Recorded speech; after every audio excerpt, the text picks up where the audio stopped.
Last, but by very no means least, we have Kim Gehrig today. We're very, very lucky.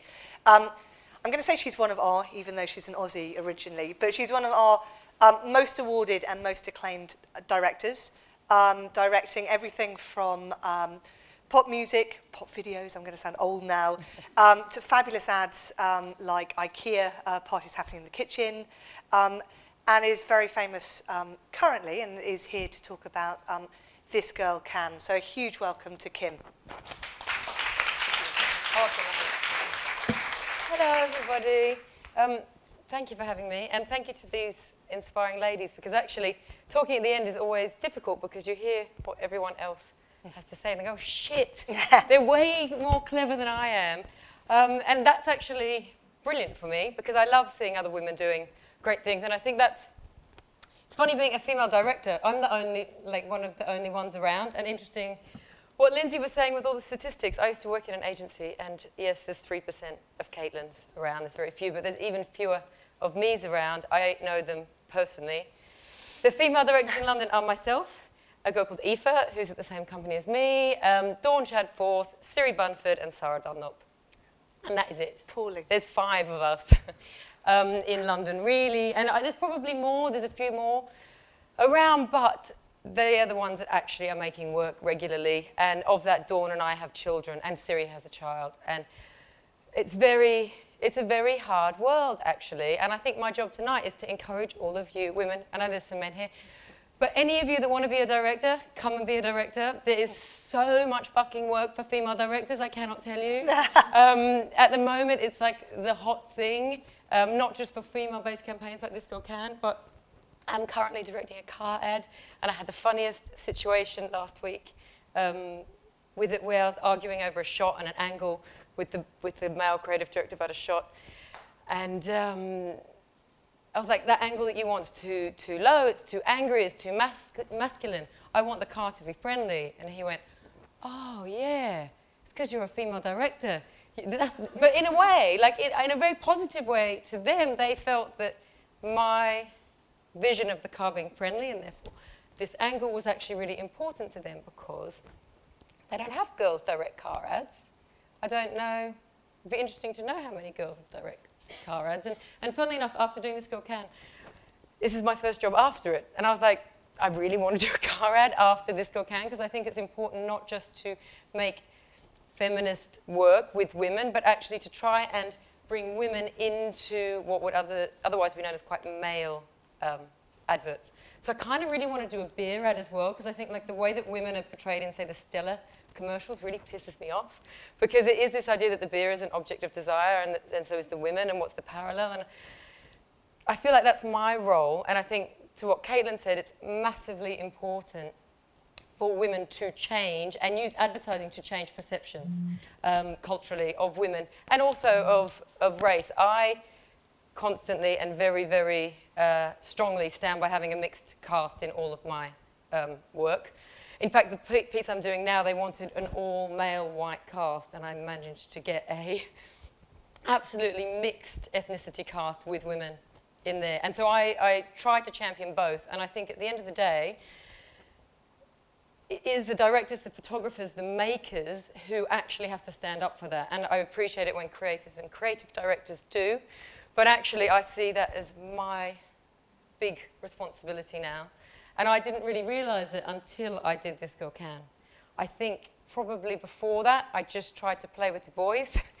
And as a female director, I probably not hid under the name of Kim, but it was very easy for me to be seen as a bloke. And I quite deliberately made quite blokey, not blokey work, but I didn't want to make feminine work when I started directing. I didn't want to do the tampons, I didn't want to do the, bows, and I didn't want to do those things. So I did football things, and I did really kind of blokey style work, quite deliberately, just to get rid of that kind of cliche. And then when I started on This Girl Can, I didn't realize the journey I would go on with it as a director and as a woman in the media, as much as the work itself. And it was quite interesting because it started as a sports campaign, and I'd always done sports. But it ended up actually as a campaign. For me, I have a daughter who's 2, And as I was making it, I got very, very emotional about the idea of inspiring young women and being very aware of all the things Caitlin showed, actually, of women in the media, how we're portrayed. Excuse me, I get really nervous in these things. Yeah. Sorry. And particularly things like the Daily Mail and Grazia and all those places where young girls get their ideas of how they should look, how they should be. And it really upset me that I thought that my daughter might grow up thinking she needs to be like Kim Kardashian, having, you know, 5 outfits a day and all different hairstyles. And probably secretly, I took This Girl Can as an opportunity for myself to try and transform some of those media stereotypes. And interestingly, the client, which was a wonderful woman called Jenny at Sport England, she had the same objective. So using sport as our kind of vessel, I guess, we wanted to do something greater than just encourage women to do sport. We wanted to start the conversation of changing body image and changing the way that women feel about themselves. And I really wanted to show cellulite in there quite deliberately because I wanted to show that not every woman is perfect. And actually, why is cellulite a bad thing? Why is cellulite in the Daily Mail seen as a negative thing? Kate Moss is seen with cellulite. I mean, who cares? I mean, she's a great woman. She's an ambitious woman. She's done a lot. Why does it matter if she's got cellulite? And maybe that could be seen as, you know, something to be proud of. And, you know, it's part of us. So that was a really important thing for me to do, which was to get women in there that wouldn't normally be seen. And it was quite an interesting casting process, which started in the agency where they said to me, oh, you know, how are we going to cast aspirational women who are real? That doesn't exist. Like, we need to, can you just throw some actors into the casting and some models? And that's, no one's here from there.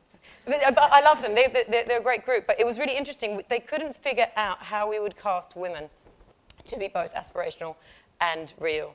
And so I said, oh, let's just give it a try. And what I'll do is I'll throw into the pot some actors and models for you guys, and we'll go into street cast as well.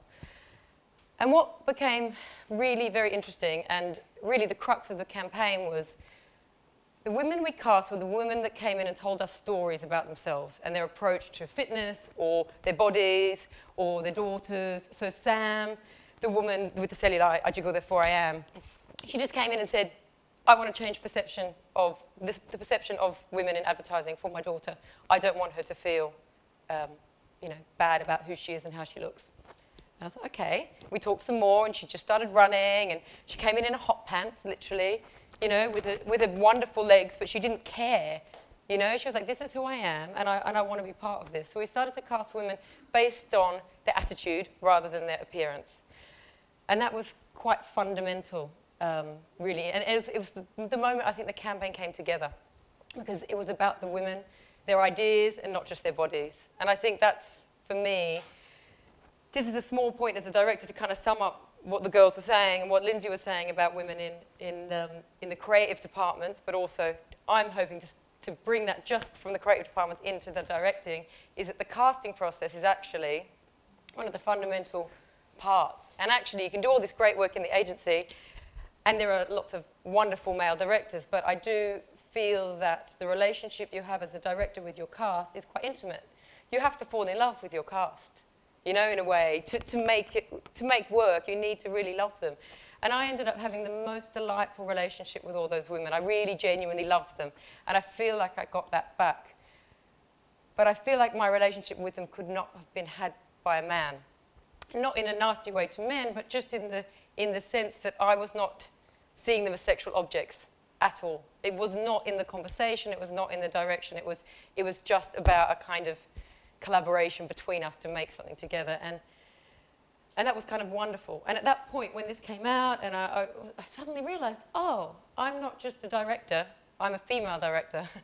And there's a big difference there. And pretty much since this campaign, I've kind of realized that that's my responsibility, and I hope to take up what Caitlin's saying a bit, which is take that on and actually try and make a difference within advertising where we can, because we hold quite a big, you know, chunk of kind of everyone's brains out there, you know. We seem to influence them quite quickly and easily. So if I can influence them, even subtly and under the cover of darkness, by putting more women in and different ethnicities, and then just no one really realizes it's happening, and it just happens cleverly, then I will have done my job. So, there we go, there's my bit.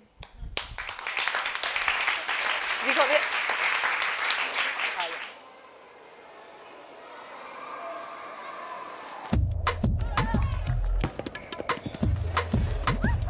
Let's go! Hit me. Hit me. Hit me. Mississippi putting it down. I'm the hottest round. And if you want me, y'all can't stop me now. Since you with me now, the biggie bounce. I know you dig the way I switch my style. Get your freak on. Get your freak on. Get your freak on. Get your freak on. Get your freak on. Get your freak on. People, here I come. Now sweat me when I'm done. Now people gather round. Now people jump around. Get your freak on. Get your freak on. Get your freak on. Quiet.